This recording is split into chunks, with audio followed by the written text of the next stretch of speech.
Thanks and a very warm welcome to all the panelists. A great theme, great topic, and definitely a very interesting panel put together.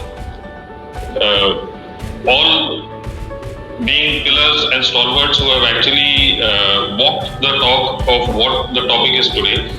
Compliance leading to optimization, definitely of the workforce. While we are going to discuss about the new era or the new normal that is inevitable, they've been patrons to apprenticeship contracting even in the erstwhile era. So without losing too much of time, and while my colleague Prabhakar joins in, let's look at it from this perspective. A new normal is definitely inevitable, but as the HR fraternity and leaders of the retail industry, can we put together and work around a design that is as per our desire in the new normal? With those thoughts, I would like to actually start off with a situation wherein, I'm a student, probably in higher education across one of the colleges in the country, and I desire a respectable livelihood. And there are certain things that are happening around, and I would like to throw this option open to the panelists. I know that there is a COVID, and that's very visible. And at the same time, I know something which is a big talk of the town, Industry 4.0, new skill sets, new competencies, etc., etc. So I'm a little confused. If I go to my professor in my college and say that, during my post-college hours or post me exiting from the education system and wanting to join the workforce, how am I going to be ready and pursue a respectable career which will give me livelihood and successful career opportunity? How do I go about this, and where do I get this currency of skill sets? So I would like to throw this question open from a learner's perspective. How does apprenticeship or the retail industry open its doors for me as a newcomer who probably does not have any skill set or no experience at all? So I would like to throw this question. Probably Vivek, you may want to answer this, or you may want to go through this because you've been one of the stalwarts in this. Yes, please go ahead. Thank you, James. Wonderful to be on this panel with all my other colleagues. So I think the good thing is that if, let's say, I'm completely fresh, I'm out of college, the apprenticeship portal, which is this apprenticeshipindia.org, that portal itself gives so much information about what are the options I have. So let us say I don't know anything about the companies, the opportunities. All I need to do is register myself on this portal, and I will get information about what are the opportunities available for somebody with my kind of qualification. So I think that's the first step, just knowing what options are available. And not just that, one can actually also get access to those opportunities, because there are so many companies who have put up their the apprenticeship requirements, including location, the kind of trade, etc., on the portal. So I need to go there, look it up and apply. And we in BIBA have been able to get absolute freshers through this medium, and they have been able to come, and then of course after once they are selected, and the selection is based mostly on location and the attitude which the person has. After that, a whole host of opportunities become available, because once you have gotten into your first job and you start learning it, then of course your skill levels keep on going up, and you can also then get absorbed either in that same organization or in some other organization, and your skill levels kind of keep going up. So I think for a fresher, just registering themselves on this portal and making them and understanding what opportunities are available is the best way to kind of take the first step. Fantastic. Thank you so much. So, this actually leads me to the next question, which probably Joe could step in over here. So, while I get this first opportunity and I start working with an organization in the means of being a contracted apprentice, will that help me, bring about a little bit of calmness and confidence in me that yes, I am progressing towards what the evolved industry and the dynamics of industry is demanding? Are my skill sets going to be relevant as we move ahead? Joe, over to you, please. So, thank you, James. Thanks for having me here. Wonderful to be here and being part of this discussion. So, this question that you asked, I think a few years back, I don't think there were many options available for freshers, right? So, other than the Apprentices Act, and we know that the success of the Apprentices Act was not, it was successful, but I don't think it was taken to the level that we really wanted it to go. So this is a wonderful opportunity. I think if I look at the success story of people who have joined the through the NAPS program, a good number of people, yes, do complete their program. Yes, that in our own organization we see about off late we are seeing about 55-60% of people completing the program, but the others 40-45% who was dropping out. About 20% of them go to join the other retailers. So the experience which they gain through this program, I think the industry recognizes it, and even before the completion of the program, they find a placement in other organizations. So that's a testimony that they get picked up early enough. So that's one of the biggest advantages that I can see. The other, yeah, the other we can hear you, Prabhakar. Meanwhile, yeah. So we know that we are trying to fix the audio or the video problem. Yeah. So the other big advantage that we see is with respect to the certification of these individuals, and with the co-branded certificate with RASCI and with the Government of India certification. I think it's a wonderful testimony to carry around and saying that I'm employable. So can the industry bodies then start getting together and say, okay, now once you are certified individual through this route, can there be you don't need another interview or assessment. You just need to base the skill sets that you have.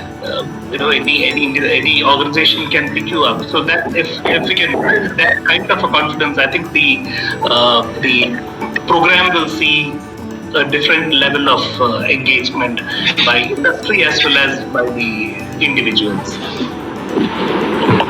Yes, James. Thanks. That's very good. In fact, the takeaways that I'm getting from what Vivek and you just spoke about is that if you look at retail as an industry, it's a people-intensive industry. We can't do business without people, and it's an icing on the cake when you have relevantly skilled and competent workforce that's catering to either product retailing or service retailing for that matter. And what an idea if I could just look at it from this perspective. Suppose the entire higher education system, the network of probably 46,000 plus colleges that we have across the nation, if some system had to be worked out wherein the industry gets to integrate with the higher education system, because in the first year of higher education, all of them are eligible as per the laws of land to be part of the workforce, and they can be collected as apprentices. And the good part is, this will also resolve a lot of challenges of the migratory workforce moving from location A to location B to get themselves economically independent. Would a relationship or an integration between industry and the higher education system bring about goodness for the individual, the institute and industry? What are your thoughts on this? Yeah, if I can take that, the question, James, when you ask this question, you excite, you get me excited about it, Because if you look at this NAPS per se, it has been a very good example where the government, the industry, and the students per se have come together in a very meaningful manner. And there is a benefit for the government, there is a benefit for the employees, and there is a benefit for the employer. And in my career, I have never seen any other, such kind of scheme which has been mutually beneficial to the entire ecosystem. So the first piece has gone very right in it, and that's why you have been able to scale it up. And I must congratulate you and your team for driving this. Going forward, you are kind of putting it up to the next level, where you are talking about direct integration with the colleges. And I would say that is where we can really blow it up to the very next level. One challenge which I have seen that can be overcome with this integration is that many students don't pursue education because they don't have the means and they are not able to afford their education. So I would like to take it further maybe and see that can we have integration while these students are pursuing their education, and there can be flexibility built in at that level that students are able to say study for 3 months, and 3 months they can work, or in a week they can study for 3 days, and 3 days they can come to work, and that way they are able to afford their own education. And if that piece actually goes well, James, I certainly believe there is no limit. So at first level, yes, education, colleges reaching out to their employers in the vicinity and having direct connection. And second level, we build this flexibility where students are able to afford their own education. Will be a great step in the right direction. Fantastic. Thanks. Vivek, your views on this, please, because it's opening up a completely new world for all of us there. Yes, so James, we have up till now, we have been able to enter into some collaboration with colleges at a local level. So what we have done is that in some of the locations where we need significant manpower, we have approached colleges and we simply have told them that the requirements that we have will all be on the NAPS portal. They should encourage their students to directly go there and apply against those. So the collaboration has been localized, but I think what Dhruv rightly said is that I think we need to now take it to the next level and maybe have retail institutes and other institutes which have a wider footprint to give us manpower under this scheme. As of now, what we have done is one-off engagements with typically inter colleges where you have either plus people who have done their high school or their intermediate, and we have simply told them that please your students can come to BIBA through this means, and we have received fairly good response, specifically in Mumbai, in Delhi, where we have large requirements. But I think much more can be done here than what has been attempted up till now. Very nice. So what takeaway I'm getting from this is that means if RASCI, with the assistance of the National Skills Development Corporation and our Ministry of Skill Development and Entrepreneurship, I would liaison and work very closely with the Ministry of Education and the Ministry of HRD to create this kind of, or facilitate this kind of a platform. It will be a win-win situation, especially to have the kids who are actually pursuing their education to simultaneously get integrated into the industry. And that will also, the takeaway that even Dhruv mentioned, that it's like it would reduce the dropouts that could possibly happen in the higher education space for want of economic need. So this would take care of that. So it's almost like, you learn and earn at the same time. Coming to one thing, now I'm posing as a retailer, I'm a small retailer. All of you are big brands. Okay, so let me pose this question to our dear friend who's actually trying to get through with his video. So Prabhakar, if I'm audible to you, you represent the largest retailer in the nation today, and I am actually a retailer now, a small-time retailer, and I've got just employees of to the strength of 5, 10, 15. So am I missing the bus? Can I also play a role in apprenticeship? Can I also take the benefit of this act that the government of India has institutionalized and opened for the service industry?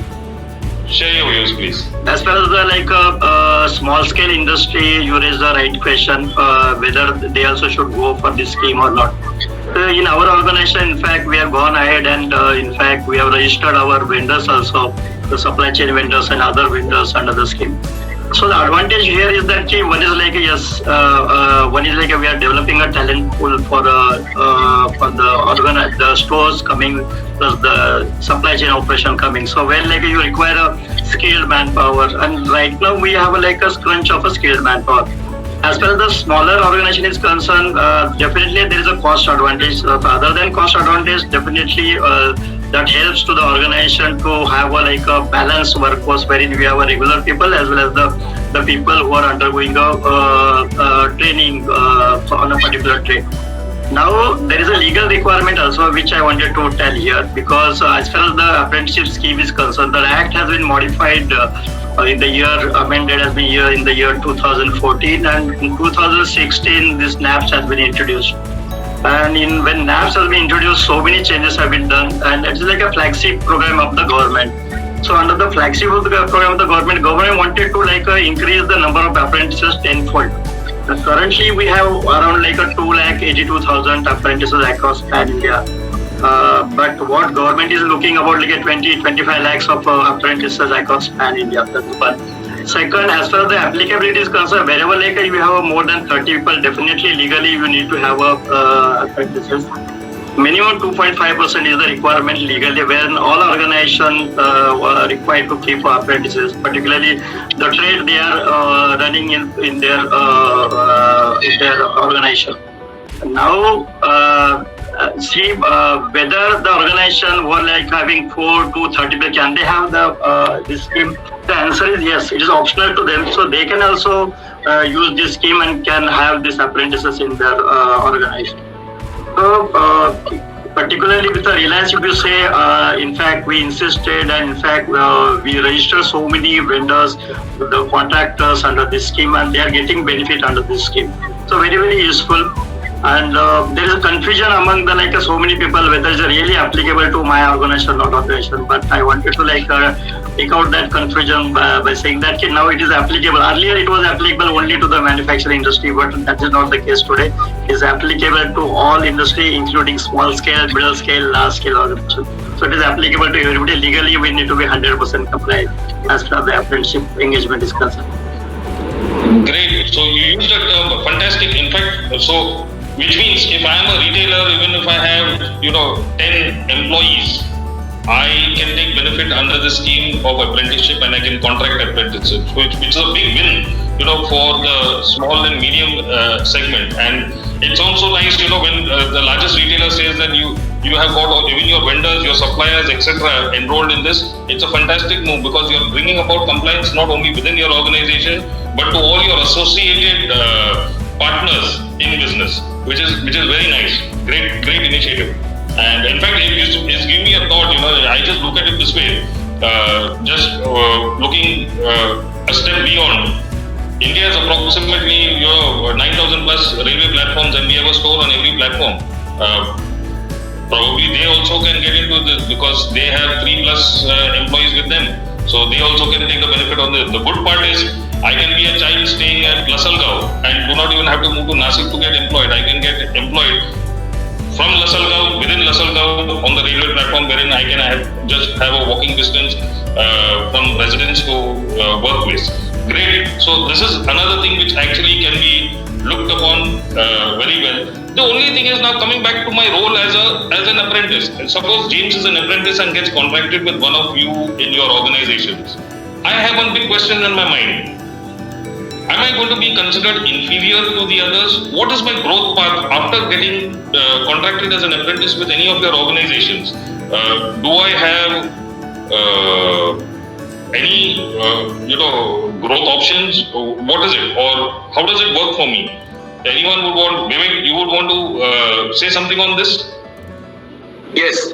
So, in fact, the launch of this apprentice scheme in October 2018, that is when we had launched the scheme. This actually helped us carve out a career path for all our associates. Because what we said is that in any store, there have to be a mix of manpower. There has to be a certain number of apprentices, a certain number of moderately experienced staff, and certain other highly experienced staff. And we also have carved out what are the skills that apprentices will get, and we've also created content accordingly. And then we have also been able to institutionalize a performance management system which looks at both results as well as behaviors. So we are looking at attendance, we are looking at the ability of the staff to service the customers, and we are looking at actual sales. And of course, the extent to which the apprentice is going through the training. And based on that, what we found is that if you do well, then in 6 months, we have been able to, regularize. In the last year, about 100 apprentices were regularized to sales executives.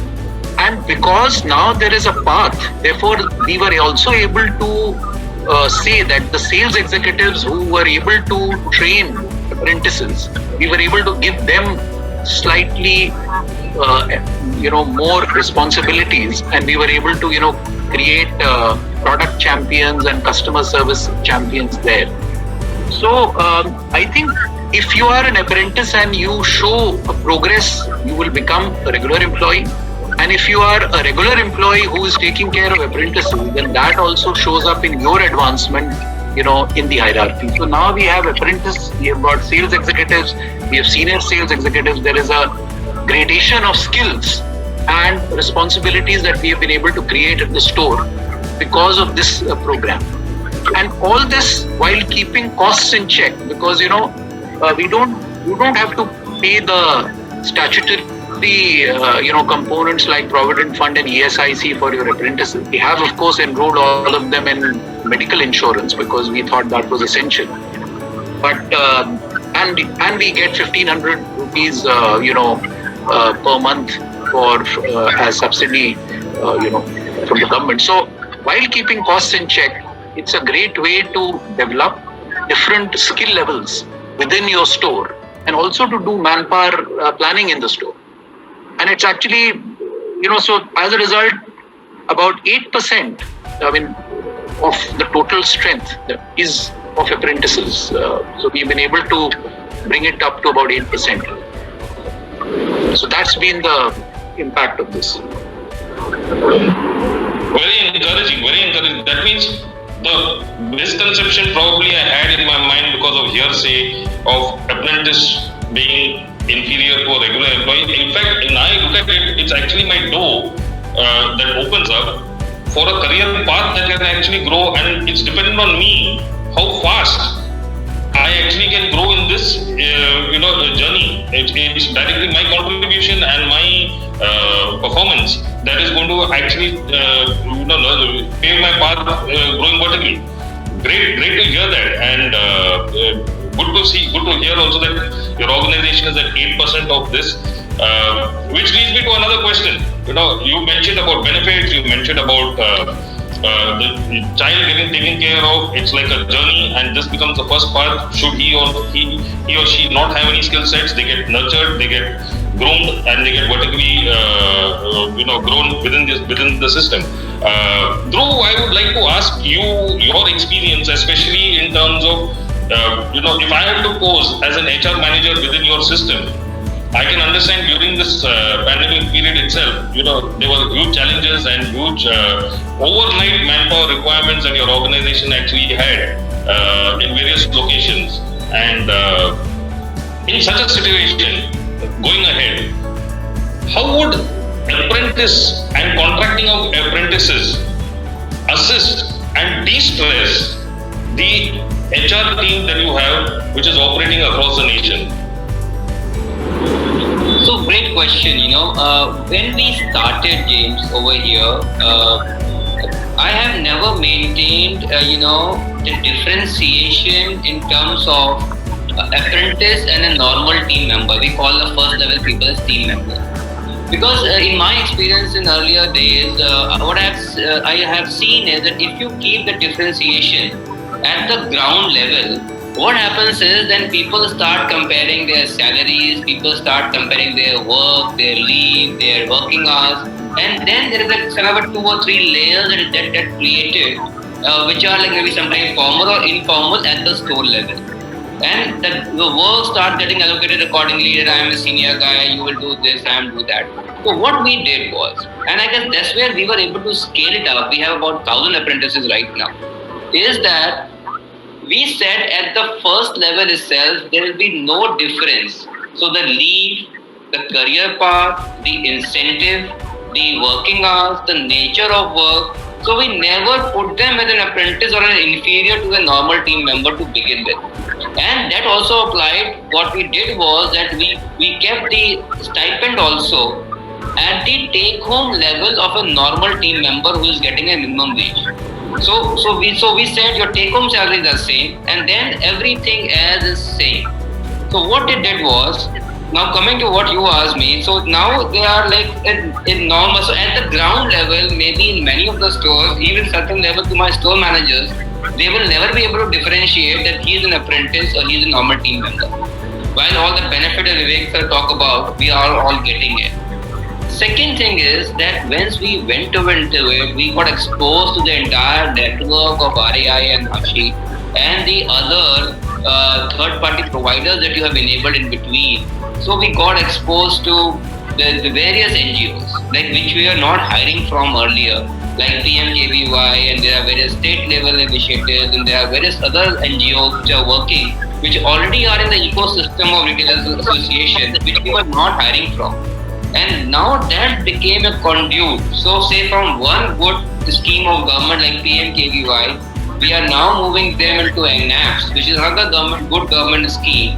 And then when they come over here, there is no differentiation. In fact, the way we train them, we have got an 8 weeks program of 16 modules for them. So we kind of ensure that they come to an acceptable level of performance within the first 2 months. And then they can be promoted, they can be incentivized, as the other panel members mentioned. So it's a very vast world that opened up with apprentices. And if we keep them in the right light and position them at the store level in the right perspective, I guess the avenues are multiple and very, very beneficial. Great. So we're seeing a lot of goodness. That means that has worked out for the regular employees, the apprentices, as well as your organization at an overall level, because of you maintaining no classification at the front end.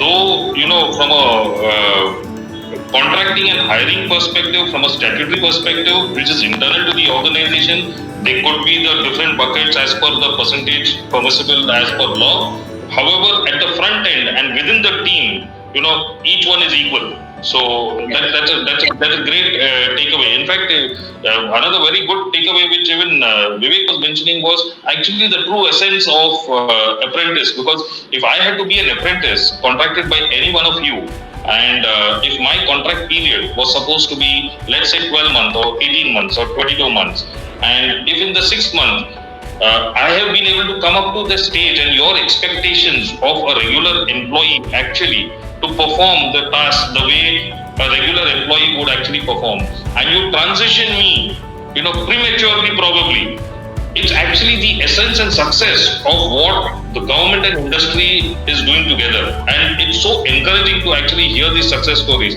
Fantastic. I just wanted to ask one thing now, since, we all know that for various reasons, attrition actually is part and parcel of various industries, and retail is nothing different. We also have the same challenge of attrition. And now keeping that one part aside and looking at the other side now to fulfill the vacancies, can I as an HR head take the liberty of continuously hiring lateral employees or experienced employees? What is the impact that is going to get created on my overall wage bill? And am I doing good for the industry? Because ultimately, I am taking a person from X into my organization. Tomorrow, the person from my organization is going to go to Y organization. So, am I increasing or enlarging the landscape of retail skill sets and individuals having skill sets for the retail industry, or am I condensing it in a manner by doing that? So how does apprenticeship help in this field? I'm sure all of you want to talk about this because this is something that all of us face. Please go ahead. Prabhakar, Yes, please. you talked about the cost saving part. So as far as the cost saving is concerned, the benefits available. In fact, the government launched NAPs. They have started giving so many incentives to the apprentices as well as to the organization who will be deploying the apprentices. So what they said, one is like everybody knows apprentices are exempted under the social security. Though the PF is not applicable, the ESIC is not applicable, the bonus is not applicable. So you have a direct saving of 20-25% if that is not applicable. That is one. Second would be like on the government side, they wanted to incentivize. So they really wanted to promote this scheme. This is a flagship program of a government. So what they wanted to extend the benefit of this scheme to the organization also. So what they started is like refunding the cost of stipend to the organization. So what is the scheme provides is that 25% of your stipend they gives back to the organization, or 1,500, whichever is higher. So you get a 1,500 stipend back from the government. But idea is not here to save the cost. As far as our organization is concerned, idea is not to save the cost. Okay.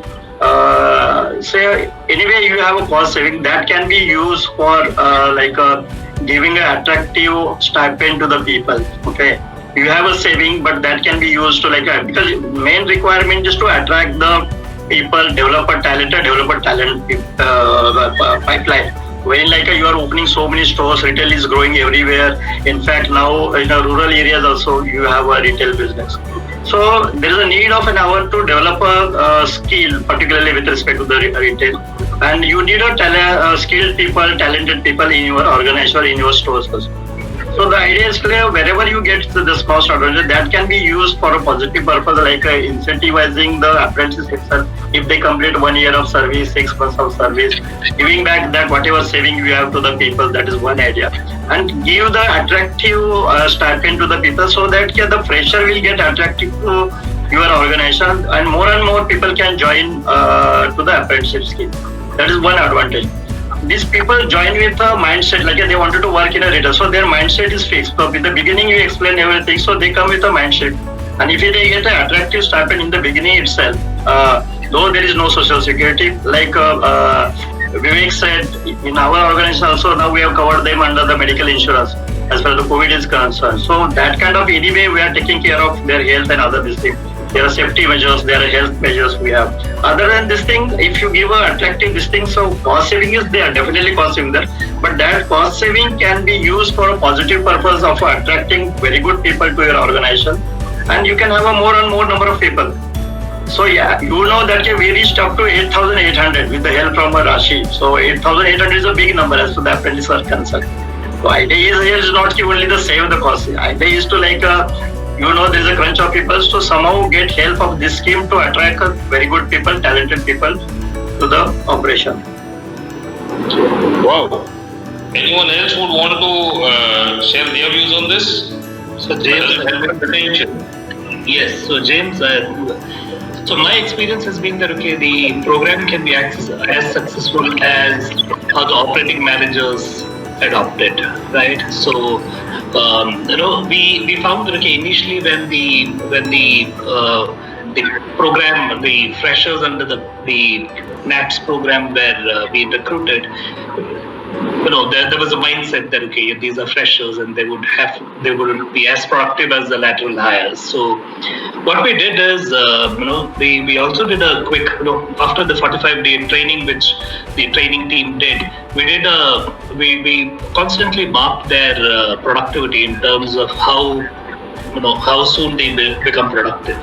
So we found that okay, people who get laterally hired and somebody who has maybe a year, 2 year, 3 years of CDIT experience who join us, and between the candidates who join under NAPS, we found that in some 6 months' time they were as productive as the lateral hires.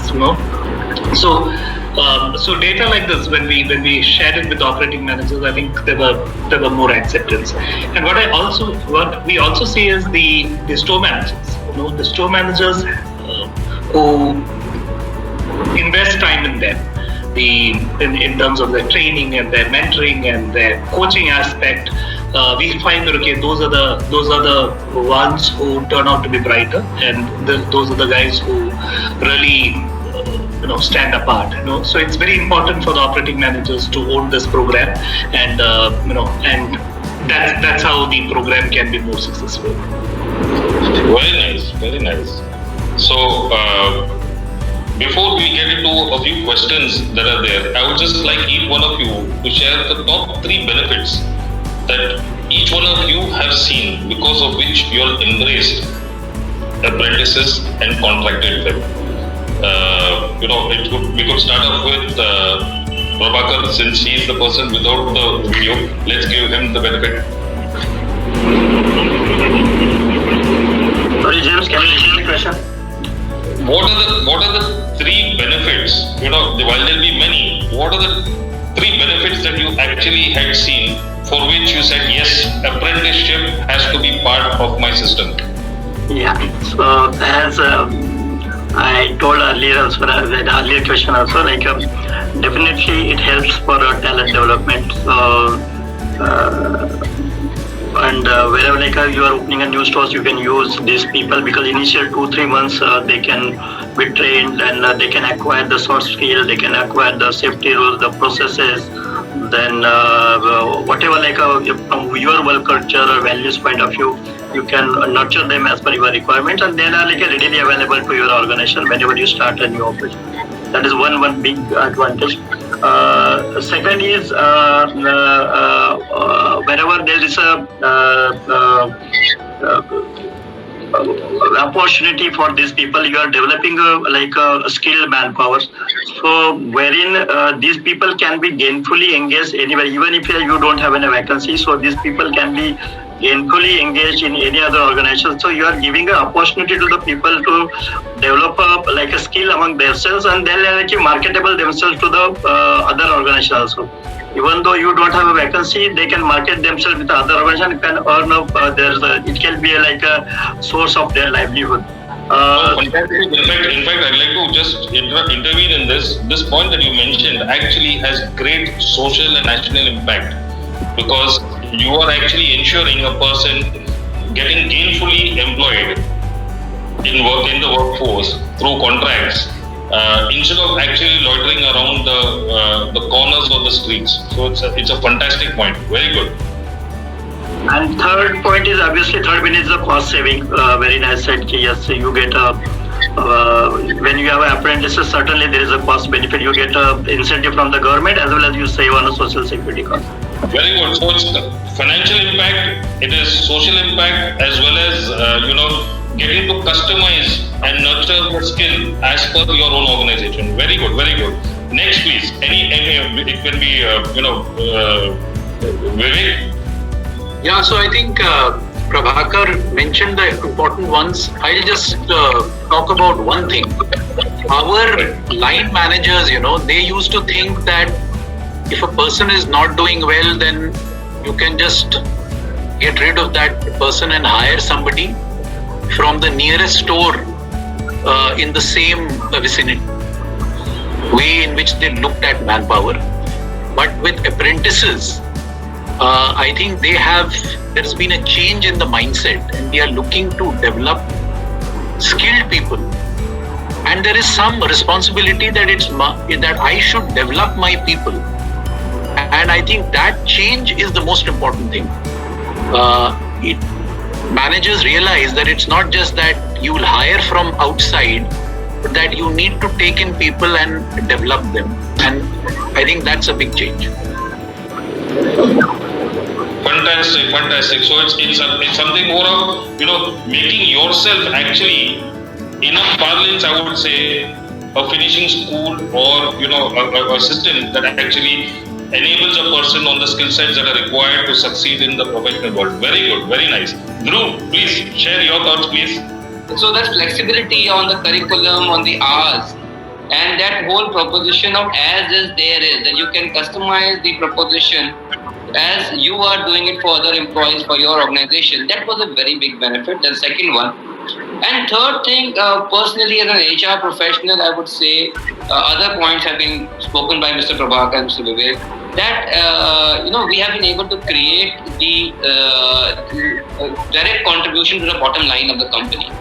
If I just look at the subsidy which I have gained for the company, and if I have to do the sale, so it is equivalent to at least 1 day sale. Wow. For the entire 160 stores. So if I do the sale and then I look at the margin and then take away the cost, so what actually counts for running the organization for 1 day or 2 days is what the subsidy that we have already earned, and that's a direct contribution to the bottom line of the company. So that is a very kind of, it makes me proud as an HR professional. I guess all of us think of how to contribute to the bottom line. And this is the first thing in my last 20 years where I've been able to contribute. So thanks a lot for that. So I guess this is the way I look at it, and really it's been very satisfying experience. Very nice. I mean, we're talking about flexibility, we're talking about changes in the Act, more pro towards industry, youth, and evolved rules emanating from that Act. And definitely, yes, the incentive that is there, that which contributes towards the growth of the organization. Great. Joe, your views, please. So one is the biggest benefit that I see is you get a bunch of youngsters, and these are guys who are really thinking really different, and they're challenging every Bible that you have, right? And they're challenging everything. So that's one of the biggest advantages. So they help in challenging the status quo. The second advantage that I see is, yes, it helps in, that's the advantage of sometimes going last. Many of them talked about the pipeline the talent pipeline that can get created as you expand. So that's a very big flexibility that you have in the system. The third thing that I see is there's nothing more satisfying than see a bunch of youngsters getting employable and then doing well in their life. So that's a third thing that I see. Fantastic. What you're speaking about is vibrant youngsters within the stores to actually keep customers engaged, great opportunities, social impact, and developing these youngsters into the future, mid management and futuristic roles that are there. Great. So if you actually go to see, just to summarize, it's great. That means small retailer, big retailer, medium retailer, no problem. Apprenticeship Act is open. Apprentice, vertical growth for the youth, great. Incentivization from the government perspective to the industry, fantastic. Flexibility in the system, national cause, positivity, social impact, nurturing talent, young, grooming them to be the future of tomorrow. All the possible goodnesses have actually been covered in this, and it's excellent to hear it from people who actually walk what they're talking right now. So I would want to actually just take, before we move on, is this from the audience, and this specifically to Dhruv. What makes apprentices a good alternative to skilled manpower? So, if you see the definition of skill, especially in the retail world, especially in the post-pandemic times, is also changing and has changed dramatically. If I have like in the last 4 years, and the way what we used to call skilled manpower 4 years ago, and we just say now what we call as skilled manpower is completely different. And a lot of skills actually which we thought are skilled per se are not skilled today. And the value chain has actually gone up. So what apprentices do is they keep on the young and vibrancy that Mr. Joe spoke of. When they come in with the youth and vibrancy and dynamism into our stores, a lot of the skills which we were saying are skilled and we are paying a premium and we are kind of blocking the experienced people, they become a normal skill in the front of everybody. And within 3 months or 6 months, the entire burden of the skills that we need to run a store is reduces significantly because the youth and dynamism of these people who are aspiring. When I will talk about cashiering. When we were in cashiering, 2 years or 2 years back, it was supposed to be a very high skill in our stores. But when we start deploying these apprentices after 2 months of training into cashiering, when I go to a cash till now, when I see a young person doing a fast cashiering, I asked him that when have you joined? He said, sir, 2 months back. And he said, I asked him, are you an apprentice? Well, yes, sir, I'm an apprentice. The speed of that, when I checked, of that apprentice was as good as somebody who was doing cashiering for 2 years. And we were paying cashiering allowance and risk allowance to that cashier just because we thought the skill is supposed to be skilled.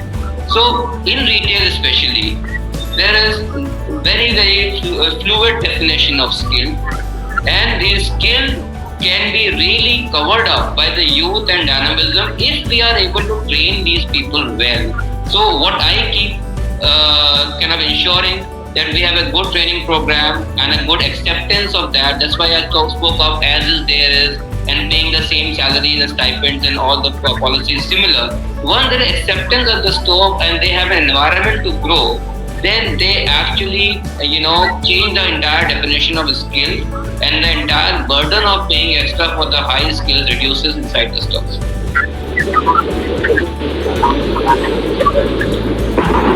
It's extremely encouraging to hear whatever you are speaking, and probably all of you have contributed in such a manner. Fantastic input. Definitely, I would look at it from this perspective. To all my panelists, I would like to thank you very much, because not only for the purpose of joining this session and giving a lot of your inputs and takeaways for the entire ecosystem, but it's also because of the contribution that you and each one of you and the HR fraternity and leaders who have not been on this panel have actually contributed towards RASCI maintaining its lead in apprenticeship contracting right since inception in the optional trades. And it's credit to each one of your progressive organizations, progressive HR leaders like you, and the entire retail fraternity. Thank you so much, and it was a pleasure speaking to each one of you, and we will create a lot of new milestones jointly. Thanks a lot. Thanks.